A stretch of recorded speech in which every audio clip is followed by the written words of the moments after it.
इंतहाई शदीद समुद्री तूफान बिपरजॉय के आज शाम गुजरात के साहिल से टकराने का अंदेशा।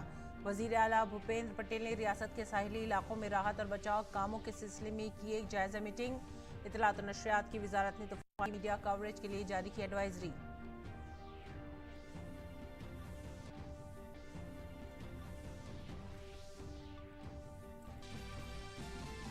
एनडीआरएफ और फौज समेत तमाम एजेंसियां बिपरजॉय से निपटने में सिविल इंतजामिया की हर मुमकिन मदद के लिए पूरी तरह से तैयार। गुजरात के मुख्तलिफ अजला से अब तक के 1 लाख से ज्यादा लोगों को महफूज मकामात पर किया गया मुंतकिल। एनडीआरएफ जदीद तरीन आलात के साथ हंगामी सूरत हाल से निपटने के लिए तैयार।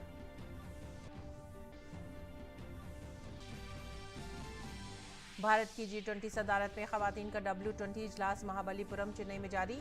कॉन्फ्रेंस में खवातीन की सेहत, सिनफी मसावात, समाजी और इक़्तिसादी तरक्की के एजेंडे के साथ पायदार तरक्की के अहदाफ के हुसूल पर किया जा रहा है तबादला ख्याल।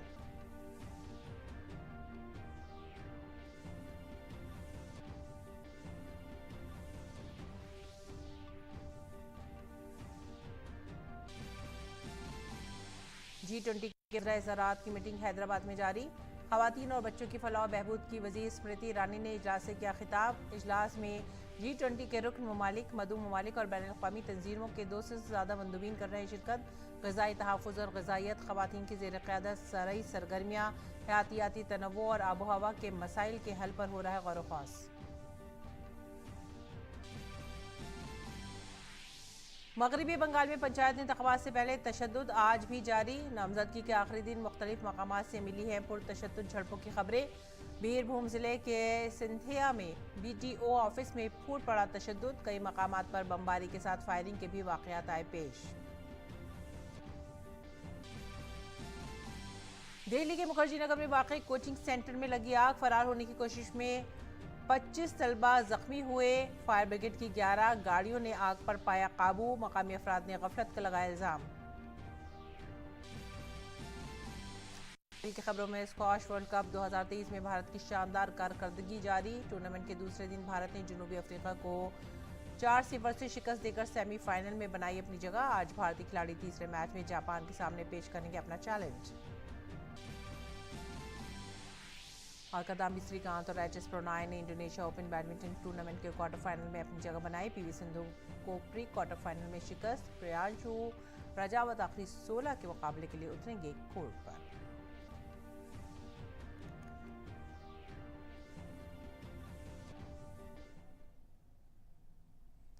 आदाब नाज़रीन, उर्दू खबरों में आप सभी का खैर मकदम है। नजर डालते हैं इस वक्त की खास खबरों की तफसीलात पर। इंतहाई शदीद समुद्री तूफान बिपरजॉय आज शाम गुजरात के साहिल से टकराएगा। इस दौरान 125 से 135 किलोमीटर फी घंटा की रफ्तार से हवा चल सकती है। इसकी रफ्तार 150 किलोमीटर तक पहुंचने का खदशा है। समुद्र में 2 से 3 मीटर ऊंची लहर के उठने का भी इम्कान है, जिससे कच्छ, देवभूमि, द्वारका, पोरबंदर, जामनगर और मोरबी अजला के नशेबी इलाके ज़ेर आब आ सकते हैं। इन अजला में कई मकामात पर 3 से 6 मीटर तक ऊंची लहरें उठने का इम्कान है। रियासत के कई साहिली इलाकों में तेज़ हवा के साथ साथ बारिश हो रही है। तूफान के खतरे के पेश नज़र गुजरात के साहिली इलाकों और से मुल्हिका शुमाली बहरा अरब के इलाके में 18 जून तक माहीगीरी की सरगर्मियों पर पाबंदी लगा दी गई है। अहमदाबाद के महकमा मौसमियात ने कहा है कि तूफान के असर से आज शुमाली गुजरात के बनासकांठा और पाटन जैसे अजला में शदीद बारिश हो सकती है। गुजरात के बाद तूफान का असर जनूबी राजस्थान में भी नजर आएगा।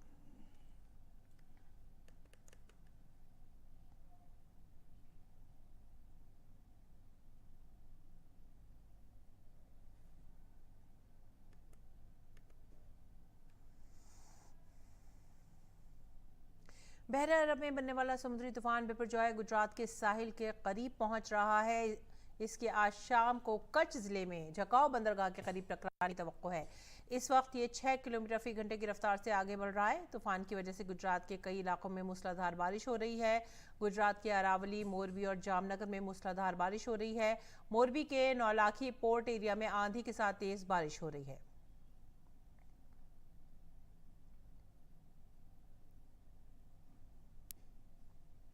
और महकमा मौसमियात के डायरेक्टर जनरल मृत्युंजय मोहापात्रा ने कहा है कि समुद्री तूफान बिपरजॉय आज शाम गुजरात के साहिल से टकराएगा। टकराने के बाद ये तूफान कमज़ोर पड़ जाएगा। जो साइक्लोन बिपरजॉय अभी एक वेरी सीवियर साइक्लोन सिस्टम जैसे नॉर्थ ईस्ट अरेबियन सी में केंद्रीभूत है और यहाँ इसका केंद्र है। अभी ये जोखाऊ से लगभग 170 किलोमीटर दक्षिण पश्चिम दिशा पे केंद्रीभूत है और इसका जैसे हम पूर्वानुमान कर रहे थे कि स्लाइट वीक होगा 15 तारीख को, ये स्लाइटली वीक हुआ है। अभी इसका विंड स्पीड 125 से 135 किलोमीटर प्रति घंटा चल रहा है। जब ये तट के पास पहुंचेगा आज शाम को, रात को तट को हिट करेगा, तब इसका स्पीड 115 से 125 किलोमीटर प्रति घंटा हो सकता है। वहीं अहमदाबाद में मौसम के साइंसदान मनोरमा मोहंती ने कहा है कि समुद्री तूफान बिपरजॉय आज शाम तक झुकाव बंदरगाह के करीब टकराएगा। 120 किलोमीटर फी घंटा की रफ्तार से तूफानी हवाओं के चलने का खदशा है। It will be crossing the coast near Jakhau port with the wind speed 115 to 125 km per hour, gusting to 140 km per hour. It is likely to move northeastward and cross Saurashtra and Kutch coast near Jakhau port, and it will weaken into very severe cyclonic storm and then cyclonic storm gradually after crossing the coast. Then due to the cyclone, very severe cyclonic storm, the impact most impacted area will be Kutch, Dwarka, then Morbi and Jamnagar. समुद्री तूफान बिपरजॉय का असर मोरबी में देखा जा रहा है। बिपरजॉय की वजह से समुद्र में ऊंची लहरें उठ रही हैं।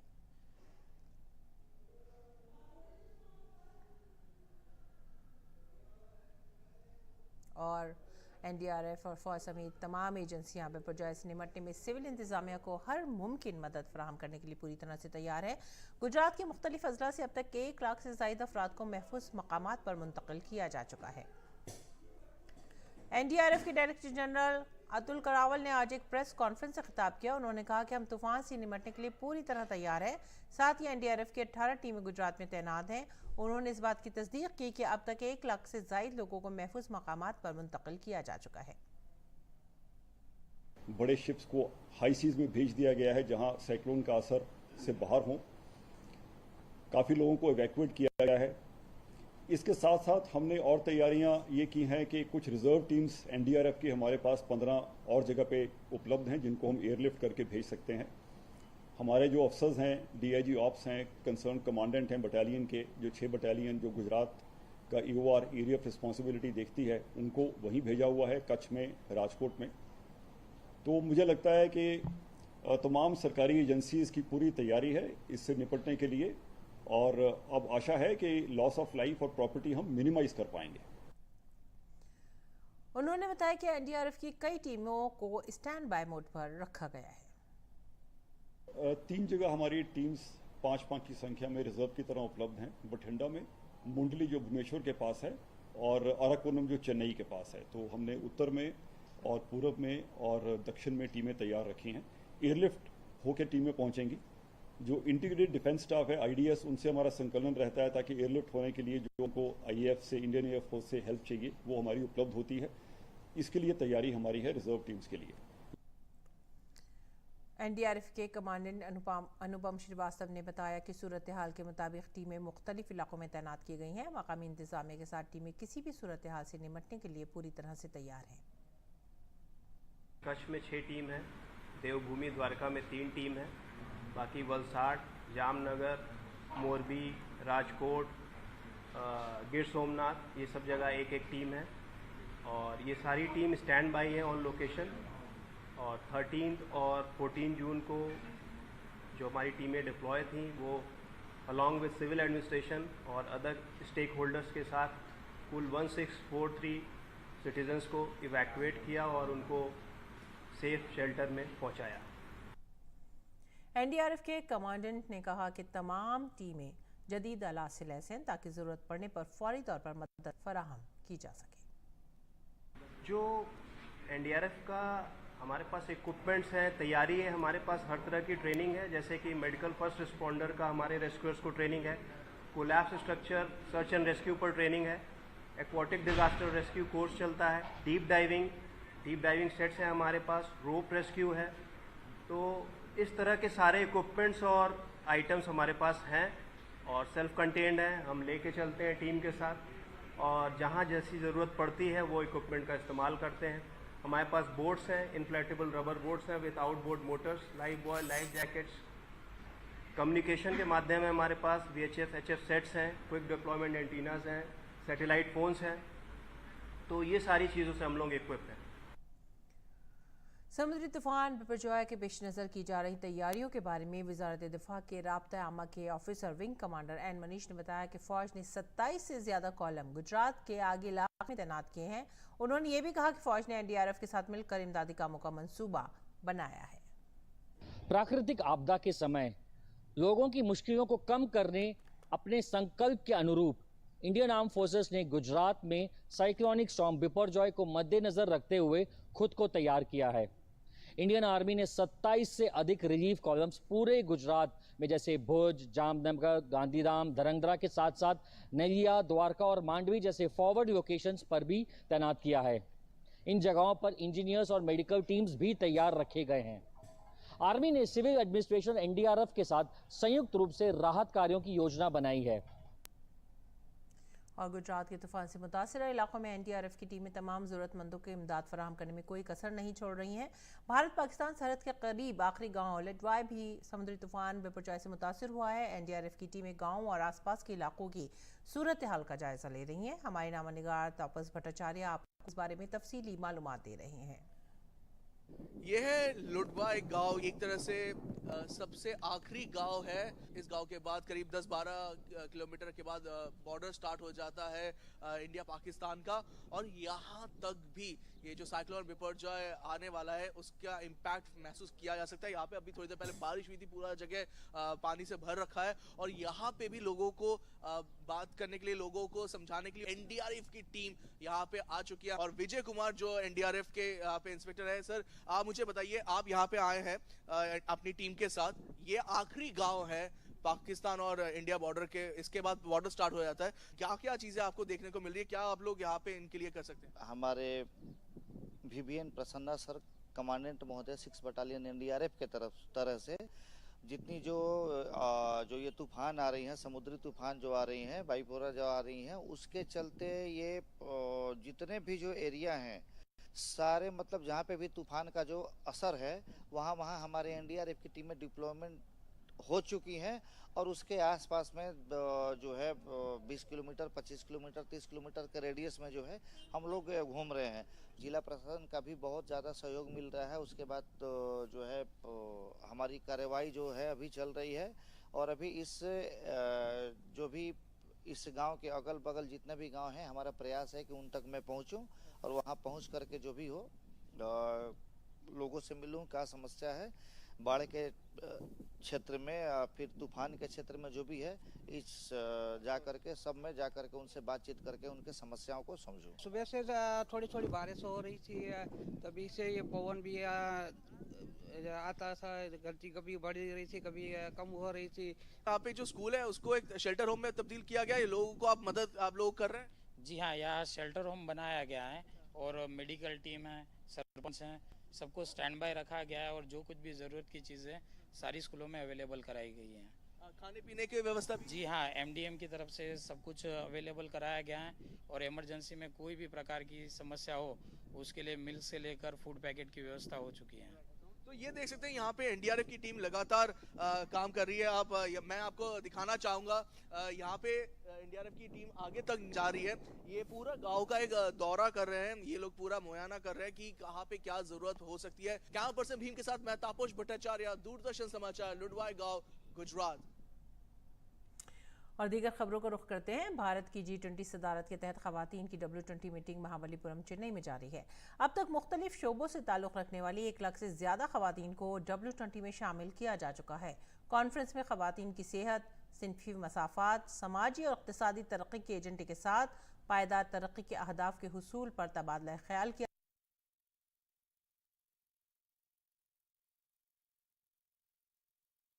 ज़्यादातर सरमायाकारी के जरिए इक़्तिसादी तौर पर फाल करने के लिए खिदमात और बुनियादी ढांचे में सरमायाकारी जैसे मौज़ूआत पर सेशंस का एहतमाम किया गया है। तमिलनाडु के वज़ीर आला M.K. स्टालिन इख्तितामी इजलास में कुलीती खुतबा देंगे। 17 जून को रियासती महकमा सियाहत की तरफ से मंदूबीन को यूनेस्को के सकाफती विरसे के मकाम के दौरे पर ले जाया जाएगा। महाबलीपुरम में भारत की G20 की ज़ेर सदारत ख़वातीन W20 की मीटिंग जारी है। इस मौके पर ख़वातीन इत्तफ़ाक़ की मरकज़ी वज़ीर स्मृति ईरानी ने सिनफी डिजिटल तक़सीम पर तबादला ख्याल करते हुए कहा कि डिजिटल मसनूआत को ख़वातीन के खिलाफ किसी इम्तियाज़ के बगैर बनाया जाना चाहिए। I am also delighted that in the deliberations today, you have taken the liberty and were gracious enough to speak about the gender digital divide. Many speak about the gender digital divide only with relations to access to gender digital skills. What needs to be enhanced is conversation around gender bias coded technology and technological products. मरकज़ी वज़ीर स्मृति ईरानी ने कहा कि मौसमियाती तब्दीली की वजह से दुनिया भर में बेघर होने वालों में 80% ख़वातीन हैं। In 2018, alarm bells should have rung across nations, for there was a UN report which said that of the 80% who got displaced due to climate change, 80% were not men but women. That climate change brings not only devastation geographically, it also exposes women and children to health risks by disease or risks where access to service is limited. G20 के वज़राए ज़राअत का इजलास आज से हैदराबाद में शुरू हुआ। इजलास में G20 के रुकन ममालिक, मदू ममालिक और बैनुल अक़वामी तंजीमों के 200 से ज़ायद मंदूबीन शिरकत कर रहे हैं। इजलास में मुख्तलिफ ममालिक के वज़राए ज़राअत और बैनुल अक़वामी इदारों के डायरेक्टर जनरल भी शिरकत कर रहे हैं। इजलास में ग़ज़ाई तहफ़्फ़ुज़ और ग़ज़ाइयत, ख़वातीन की ज़ेर क़यादत, ज़रई सरगर्मियाँ, हयातियाती तनव्वुअ और मौसमियाती हल पर गहराई से बातचीत हो रही है। ये इजलास 17 जून तक जारी रहेगा। रुख करेंगे मगरबी बंगाल का। मगरबी बंगाल में इंतखाबी तशद्दुद रुकने का नाम नहीं ले रहा है। नामजदगी के आखिरी दिन भी मुख्तलिफ मकामात पर तशद्दुद फूट पड़ा। झड़पों की इत्तलात हैं। पर्चा नामजदगी दाखिल करने के आखिरी दिन बीरभूम ज़िले के अहमदपुर में वाक़ सिंथिया BDO ऑफिस में तशद्दुद फूट पड़ा। बाज़ मकामात पर पथराव और बाज़ मकामात पर बमबारी के साथ साथ फायरिंग के वाक़यात भी पेश आए हैं। मुख्तलिफ मकामात पर सिक्योरिटी फोर्सेस को हंगामा करने वाले लोगों का पीछा करते देखा गया। आपको बताते चले कि रियासत में पंचायती इंतखाबात के लिए 8 जुलाई को वोटिंग होगी, जबकि नताइज 11 जुलाई को आएंगे। पंचायती इंतखाबात के लिए पर्चा नामजदगी दाखिल करने का अमल 9 जून से शुरू हुआ था। इस दिन से रियासत के मुख्तलिफ हिस्सों में पुरतशद्दुद वाक़यात रूनुमा हो रहे हैं ताकि पर्चा नामजदगी को रोका जा सके। BJP, कांग्रेस और CPIM समेत कई अपोजिशन जमातें मुसलसल हुक्मरान तृणमूल कांग्रेस पर दीगर जमातों के उम्मीदवारों को पर्चा नामजदगी दाखिल करने से रोकने का इल्ज़ाम लगा रही हैं। अगली खबर, दिल्ली पुलिस ने BJP के रुकन पार्लियामेंट ब्रजभूषण शरण सिंह के खिलाफ पॉक्सो मामले में मनसूखी रिपोर्ट दाखिल कर दी है। मनसूखी की रिपोर्ट इन मामलात में दर्ज की जाती है जब कोई तस्दीकी सबूत नहीं मिलता है। दिल्ली पुलिस ने जुमेरात को ब्रजभूषण शरण सिंह के खिलाफ 7 पहलवानों की तरफ से लगाए गए जिनसी हरासानी के इल्जामात के सिलसिले में 2 अदालतों में चार्जशीट दाखिल की। 6 बालिग खवातीन पहलवानों की शिकायत पर दर्ज केस में राउज एवेन्यू कोर्ट में चार्जशीट दाखिल की गई। पटियाला कोर्ट में नाबालिग की शिकायत पर दर्ज मामले में दूसरी चार्जशीट दाखिल की गई। दिल्ली पुलिस ने इस मामले में कैंसिलेशन रिपोर्ट दाखिल की है। अब मुकदमे की अगली समाअत 22 जून को राउज एवेन्यू की अदालत, जबकि पटियाला हाउस कोर्ट में 4 जुलाई को जांच रिपोर्ट पर समाअत होगी। In one FIR, we have filed the cancellation report before the Patiala House Court that has been ordered to be placed before the special judge on 4th of July. Here in this very Rauj Avenue court, we have filed the charge sheet, and the charge sheet will be now placed before learned CMM, Rauj Avenue, for further proceedings. We had registered the FIR on the complaint of rustlers who were alleging harassment against WFI president. In that case, today we have filed a charge sheet in the concerned court under section 354, 354A and D, and rest the court proceedings will start shortly. And there was another case under POXCO in which we have filed the cancellation report based on the statement given by the complainant, who was the father of the alleged victim, as well as on the statement of the victim itself. Delhi के मुखर्जी नगर के एक coaching centre में जुमेरात को आग लगने के बाद अफरा तफरी मच गई। इत्तला मिलते ही फायर ब्रिगेड की 11 गाड़ियां मौके पर पहुंच गईं ताकि आग पर काबू पाया जा सके। आग लगने के बाद तलबा कोचिंग सेंटर की इमारत से रस्सियों की मदद से नीचे उतरते देखे गए। आग पर काबू पा लिया गया है। दिल्ली फायर सर्विस के चीफ ने बताया कि आग पर काबू पाया गया है। इमारत में फंसे तमाम तलबा को बाहिफाजत बाहर निकाल लिया गया है। इमारत की तीसरी मंजिल पर रात 12:27 पर आग लगी थी। कुछ तलबा को रस्सी की मदद से इमारत से नीचे उतरते देखा गया। इस दौरान कोचिंग सेंटर के 4 तलबा जख्मी भी हुए हैं। और मरकजी हुकूमत ने सोयाबीन तेल और सूरजमुखी के तेल की दरामद पर कस्टम ड्यूटी को 17.5% से कम करके 12.5% कर दिया है। दाल आपकी और हमारी प्लेट का वो हिस्सा है जिसके बगैर खाना अधूरा है। ग़िज़ाइयत से भरपूर ये दाल ज़ायक़ा और सेहत का मजमुआ है। आज आपको वही दाल से बना सलाद खिलाते हैं जो अपनी खूबसूरत रंगत के साथ साथ आपके पेट को भी खुश कर देगा।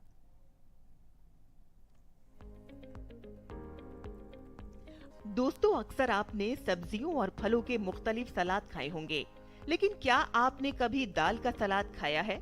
जी हाँ, वही दाल जिसे आप चुस्कियां भरते हुए पी जाते हैं।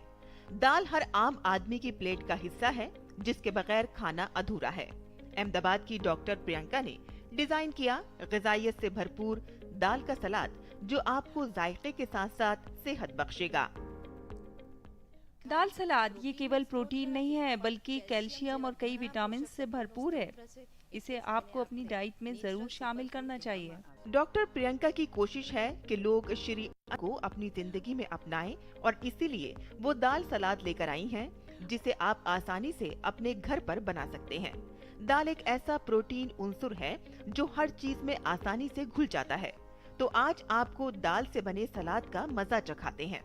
ये ग्रेट कैनेडियन सलाद बाजार में मिलने वाले किसी भी प्रोटीन रिच प्रोडक्ट से बहुत सस्ता है और साथ ही साथ ये एंटीऑक्सीडेंट से भरपूर है। इसको रोज खाने से आपकी त्वचा में निखार आता है और स्ट्रेस दूर हो जाता है। रंगीन और खूबसूरत नजर आने वाला ये दाल का सलाद पेट के साथ साथ जिस्म के कई हिस्सों के लिए भी फायदेमंद है, जिसमें कई बीमारियों का इलाज भी है। मादनियात, विटामिन, एंटीऑक्सीडेंट और फाइबर से भरपूर ये दाल का सलाद देखने में लजीज और सेहत बख्श है। तो आप भी दालों से दोस्ती कर सेहतमंद बने। अहमदाबाद से सुमन बुराना की रिपोर्ट, उर्दू खबरें। और अब नजर डालते हैं कल की खबरों पर। यूनान के साहिल पर माहीगीरी की कश्ती उलटने से 79 तारिक वतन हलाक हो गए हैं। इस वाक़े में सैकड़ों अफराद के लापता होने का भी खदशा है। हुक्काम ने बताया कि जाए वक़ूफ़ पर बड़े पैमाने पर तलाश और बचाव ऑपरेशन शुरू किया गया है। तलाश और बचाव कार्रवाइयों में कोस्ट गार्ड के 6 जहाज़, बहरिया का 1 जहाज़, एक आर्मी ट्रांसपोर्ट हवाई जहाज़ और एक फ़िज़ाइया के हेलीकॉप्टर के साथ ड्रोन भी मदद फराहम कर रहे हैं। इस वाक़े में बचाए गए दर्जनों तारिक वतन को एम्बुलेंस सर्विस के जरिए इलाज के लिए कैंपों में ले जाया जा रहा है। हुकाम ने बताया कि हादसा रात के वक्त मुल्क के जनूबी पेलोपोनेस इलाके से तकरीबन 75 किलोमीटर जनूब मगरिब में पेश आया। ख्याल किया जा रहा है कि कश्ती पर तकरीबन 750 अफराद सवार थे, जबकि अक़वाम मुत्तहिदा की माइग्रेशन एजेंसी ने इस कश्ती पर 400 अफराद के सवार होने का अंदाजा लगाया है। भारत ने ज़माने कदीम से ही दुनिया को इल्म और साइंस का तोहफा दिया है। योगा भी दुनिया को सेहतमंद बनाने के लिए भारत की एक अहम कामयाबियों में से एक है। हजारों सालों से आसन, प्राणायाम और मुद्राएं हमें सेहत का तोहफा दे रही हैं। एक ऐसे वक्त में जब हम रोजाना पहले से कहीं ज्यादा तनाव से निपटते हैं, योगा आज भी हमें सेहतमंद बनाने की सलाहियत रखता है। अगर ज़रूरत हो तो रोज़ाना इनकी मश्क करें। आज के योगा सूत्र में हम उष्ट्रासन के बारे में आपको बताएंगे। उष्ट्रासन का मश्क सीने और पेट के निचले हिस्से की इजाफी चर्बी को कम करता है। इसके अलावा यह आसन कमर और कंधों को भी मजबूत करता है। कैसे करते हैं इस आसन को, बता रही हैं आचार्य प्रतिष्ठा। ताकि हम सुंदर दिखें, स्वस्थ हों, हमारा हृदय स्वस्थ हो, हमारे बाल सुंदर हों, हमारे हेयर फॉल रुके और हमारा चेहरा तेजस्विता से भर जाए।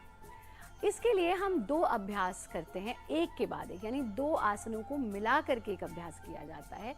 उष्ट्रासन फॉलोड बाय गुरु प्रणाम, या जिसे कुछ विशेषज्ञ शशांक आसन भी कहते हैं। ऐसा करने से हम बैकवर्ड बेंडिंग के साथ ही फॉरवर्ड बेंडिंग करते हैं, जिससे रक्त का संचार खोपड़ी की तरफ जाता है। आप सुंदर और बुद्धिमान होते चले जाते हैं। कैसे करना है इसका अभ्यास? हम अब वज्रासन में आ जाते हैं। इसके अभ्यास के लिए पहले वज्रासन में बैठेंगे और फिर हिप्स को भी उठा देंगे और घुटनों के बल आ जाएंगे। इस स्थिति में आ जाना। यहाँ पर आकर के हम सांस भरते हुए, अगर आपको लोअर बैक पेन है तो आप इसका अभ्यास नहीं करेंगे, बाकी सभी इसका अभ्यास कर सकते हैं। पीछे की ओर झुकना, कमर का आर्क बना दिया है, मूल बंध लगा हुआ है, खोपड़ी की तरफ रक्त का प्रवाह हो रहा है। वापस आ जाना और फिर यहीं से वज्रासन में बैठकर दोनों हाथों को जोड़कर सांस भरते हुए हाथों को ऊपर उठाना।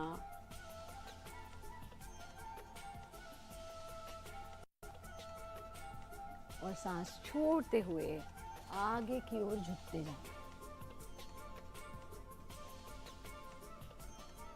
अपने माथे को ज़मीन से छूने की कोशिश करना। दोनों हथेलियाँ, कोहनियाँ ज़मीन पर। नॉर्मल ब्रीदिंग फाइनल पोजीशन में। और फिर सांस भरते हुए हाथ को ऊपर उठाना और फिर से नमस्ते की स्थिति में आ जाना। हाथों को बिल्कुल ढीला छोड़ देंगे। इसको आप 5 बार दोहरा सकते हैं। ये बहुत सरल सा अभ्यास आपके जितनी भी ऊर्जा के अपवर्ड न होने से होने वाली प्रॉब्लम्स हैं, उन सब में लाभकारी है। आप हमारा कार्यक्रम देखते रहें, खुश रहें, आनंदित रहें। नमस्ते।